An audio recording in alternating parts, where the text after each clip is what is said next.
अगर आप भी चाहते हैं SSD म्यूजिक की वीडियो सबसे पहले आप तक पहुंचे, तो लाल कलर के बटन को दबा के चैनल को सब्सक्राइब जरूर करें और साथ में बेल आइकन को दबाना ना भूलें।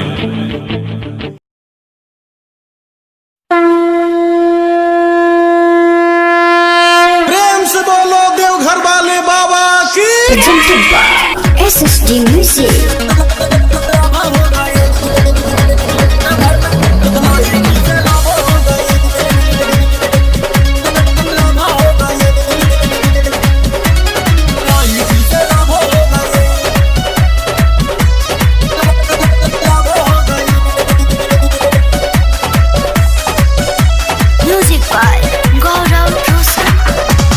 हे भोले बाबा जब हो गई अभी का कहिए बाबा। हे भोले बाबा जब हो गई, हे भोले बाबा जब हो गई, देवघर में एगो लोही किसे जब हो गई। हे भोले बाबा जब हो गई, देवघर में एगो लोही किसे जब हो गई। आइल रहे सती धरती भरे खाती जोर, आइल रहे सती धरती भरे खाती जोर, कहीं नजर में गजब हो गई, देवघर में ये गोलाई किससे लब हो गई। हे भोले बाबा जब हो गई, देवघर में ये गोलाई किससे लब हो गई।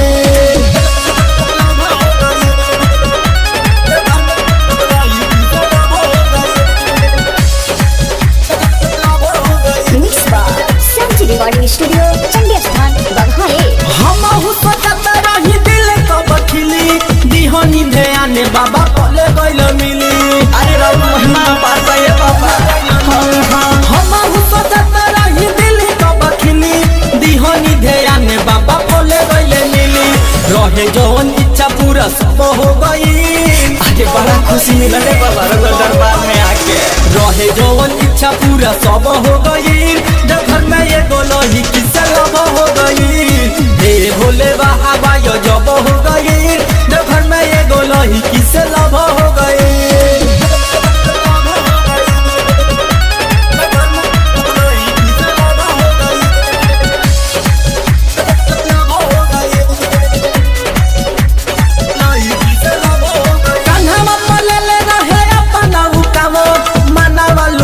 गइल रहे भोले सावन, रे बाबा दिल पर लागे वापस मिला दी। कान्हा पले रहे अपना हुकावन, मनावा लोभा गइल रहे भोले सावन। पर दीप श्याम जी के ख्वाब हो गई। अरे हमरा दिल में घर कर गइल बा ये बाबा। पर दीप श्याम जी के ख्वाब हो गई, देवघर में ये गोलोही किससे लब हो गई।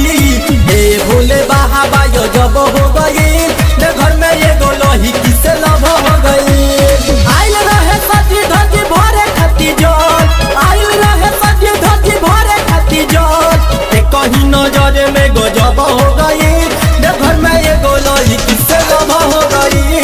हे भोले बाबा जब हो गई, देवघर में ये गोलोही किससे लब हो गई। श्याम जी रिकॉर्डिंग स्टूडियो चंडी स्थान बघाए।